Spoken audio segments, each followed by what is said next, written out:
seperti yang kita maklum, pelajar-pelajar yang pergi ke sekolah menengah biasanya ada masalah bahasa. Walaupun saya rasa, saya ingat St. George ada masalah bahasa. Biasanya SJK ada masalah, SJKT dan SJKC ada masalah bahasa. Apabila mereka naik ke tingkatan 1, semua subjek dalam bahasa Melayu. Jadi mereka mengalami kesukaran untuk mengikuti mata pelajaran. Semua anak murid ini naik ke tingkatan 1 next year. Ini year 4 by 6 year 5 lah. Year 5 lah. Jadi 5 and 6 lah. Okay. Jadi kamu perlu tingkatkan kemahiran bahasa. Sangat penting. Macam matematik walaupun matematik sekarang kalau kamu tengok soalan matematik macam mana? இப்போ நம்மளுக்கு வாய்ப்புகள் இருக்கு. இப்போ நீங்க 5ஆம் வகுப்பு 6ஆம் வகுப்பு நீங்க இன்னும் மீண்டும் நீங்க வளர்ந்து போகும்போது இது நீங்க நல்லா உங்க கையளவு நீங்க வச்சுக்கிட்டா கூட இருந்தாலும் நீங்க போக மொழி ரொம்ப ரொம்ப முக்கியம். அதுக்காக தான் இன்றைக்கு முதல் முறையாக சென்ட் ஜார்ஜ் இன்ஸ்டிடியூஷன்ல kebajikan bendera kami yang dihormati Encik Udaya Syamdar, fasilitator program Tamasha Bahasa, Encik Liu Ketanis, Encik Kanish, para guru dan murid-murid yang sangat-sangat saya kasihi.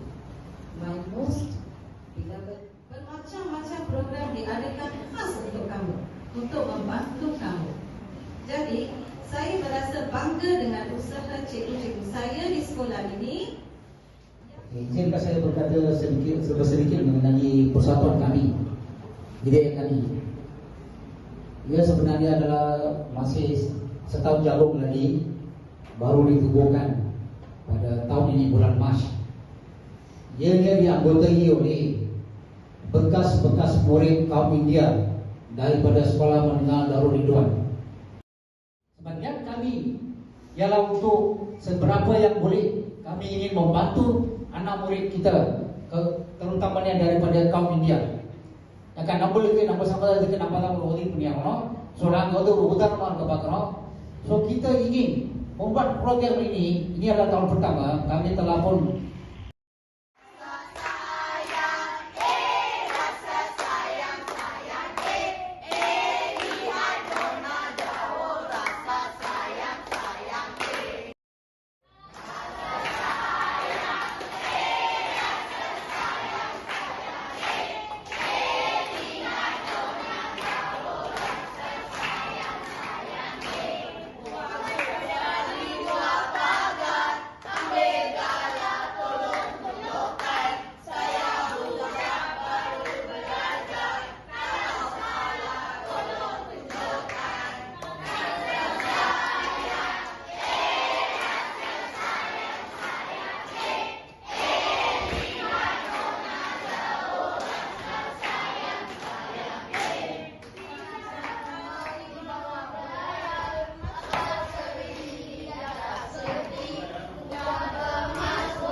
Jamu air, ha ha ha ha ha.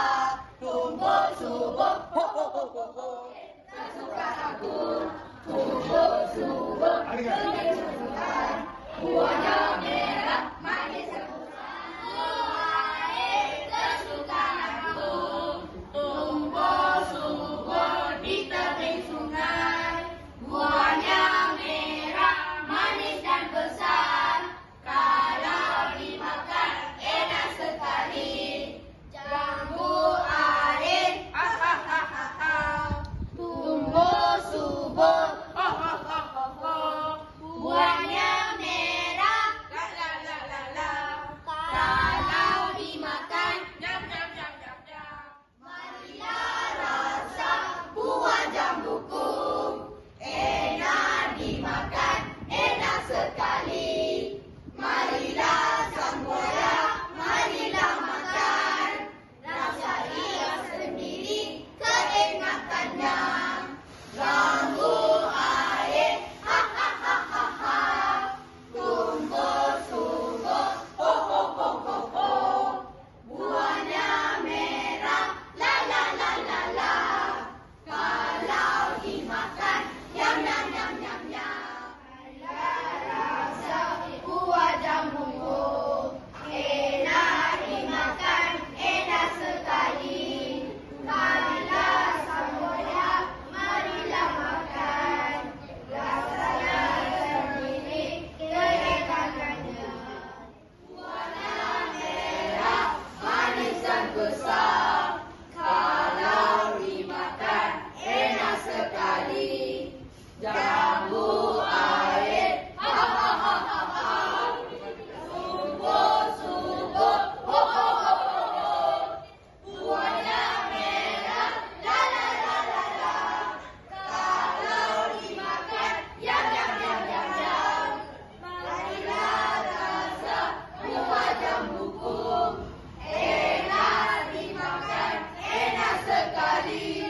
Marilah sang buaya, marilah makan, rasanya sendiri keenakannya. Si anak cemerlang. Di pantai Malabar terdapat sebuah ladang kelapa seluas 1 ekar. Ladang itu dimiliki sepasang suami istri keturunan Melayu. Pokok-pokok kelapa di ladang itu mengeluarkan hasil sepotong daun. Dengan itu, pasangan suami istri berkenaan tidak menghadapi masalah untuk mendapatkan wang. Akan tetapi, mereka masih bersedih kerana tidak mempunyai anak. Nari mencari bayi. Pada suatu hari yang panas, seekor serigala bernama Nari sedang berjalan ke sana kemari mencari air. Dia terasa sangat lapar dan dahaga. Nari berada di sebuah kampung terpencil yang dilanda kemarau. Para penduduk kampung itu sudah berpindah ke tempat lain untuk mengelakkan diri daripada mati kebuluan. Semasa Nari hampir putus asa dengan usahanya mencari makanan, tiba-tiba dia nampak seorang gadis. Gadis itu sedang duduk di halaman sebuah rumah. Oleh sebab terlalu lapar, Nari mengambil keputusan untuk membakar gadis itu. Lalu, Nari berjalan perlahan-lahan dan dengan penuh berhati-hati menghampiri gadis itu. Pada suatu hari yang panas, seekor serigala bernama Nari sedang berjalan ke sana kemari mencari air. Dia terasa sangat lapar dan dahaga. Nari berada di sebuah kampung terpencil yang dilanda kemarau. Para penduduk kampung ini sudah berpindah ke tempat lain untuk mengelakkan diri daripada mati kebuluran. Di tebing sungai Godomadi tumbuh sebatang pokok jambu air yang besar dan rendang. Dahan-dahan yang tersebar ke arah dataran dan ke arah sungai. Pokok itu menghasilkan buah jambu air yang besar, merah dan manis. Di atas pokok ini tinggal seekor monyet. Setiap kali tiba musim buah, sang monyet duduk di atas pokok jambu itu sepanjang hari. Sang monyet amat suka memakan buah yang manis itu. Semasa Nari hampir putus asa dalam usahanya mencari makanan, tiba-tiba dia terdapat seorang gadis. Gadis itu sedang duduk di halaman sebuah rumah. Oleh sebab terlalu lapar, Nari mengambil keputusan untuk membahang gadis itu. Lalu Nari berjalan perlahan-lahan dan dengan penuh berhati-hati menghampiri gadis itu. Nari mendapati bahawa gadis itu sedang menangis tergesek-gesek. Tiba-tiba sahaja Nari tidak sampai hati hendak membunuhnya. Nari sampai di sebuah kampung Brahmin. Di kampung itu tinggal seorang suami Brahmin yang hidup dengan melakukan puja, yaitu upacara perpujahan kepada Dewa Dewi di kuil itu. Dia mengambil upah daripada orang ramai untuk melakukan upacara perpujahan di kuil. Dia memberitahu orang ramai bahawa dia boleh bercakap dengan para dewa. Penduduk di sekitar kawasan itu pun percaya pada kata-katanya. Setiap hari, Nari membunuh banyak binatang binatang kecil seperti anak dan kecil. Dia tidak pernah menaruh perasaan belas kasihan terhadap binatang-binatang lain dalam hutan itu. Pada suatu hari, Nari menerangkan seekor ibu, anak, dan anaknya. Kedua-dua anak itu merayu kepada Nari. "Tolonglah lepaskan kami," kata ibu anak. "Saya ada banyak anak. Kalau awal bunuh saya, anak-anak saya mati keluluhan." Setelah melarikan diri dari hutan, serigala bernama Dia. Nari terus berjalan. Tidak lama selepas itu dia ternampak singa yang dahulu menjadi raja hutan. Di dalam sungai Godavari tinggal seekor buaya. Dia sering terdengar lagu nyanyian sang monyet. Air liurnya sering melelap apabila membayangkan kenangkan buaya dan buaya seperti yang dimaksudkan oleh sang monyet di dalam nyanyian. Lalu pada suatu hari, sang buaya berenang ke tepi air sungai Godavari. Dari sana, dia nampak sang monyet yang sedang berlayar pada dahan pokok jambu air sambil menyanyi. Nari mula risau memikirkan kemungkinan singa akan membunuhnya. Belum sempat Nari mengelak daripada bertembung dengan singa, binatang buas itu ternampak akan Nari. Lalu singa memanggilnya. Di dalam sebuah hutan di benua India, tinggal seekor serigala. Serigala itu menggelar dirinya Wira Nari, yang membawa maksud serigala yang gagah, berani. Akan tetapi, binatang-binatang di hutan hanya memanggilnya Nari. Nari seekor binatang yang cerdik, tetapi sering berdiam diri. Baginya, dialah yang terbaik. Dia memandang rendah binatang-binatang yang lebih kecil dan lemah. Gadis itu pun mempercayai kata-kata Nari. Lalu, dia mula menceritakan kepada serigala itu tentang apa yang terjadi. "Saya jatuh cinta pada seorang putera. Dia juga mencintai saya. Akan tetapi, bapa putera itu tidak membenarkan kami berkahwin. Kekasih saya telah dipenjarakan di sebuah menara di bandar Sikri. Saya tidak tahu apa yang patut saya lakukan. Bolehkah abang menolong saya?" Nari terharu mendengar gadis itu memanggilnya sebagai abang. Dia juga menumpang rasa sedih atas nasib malang yang menimpa gadis itu.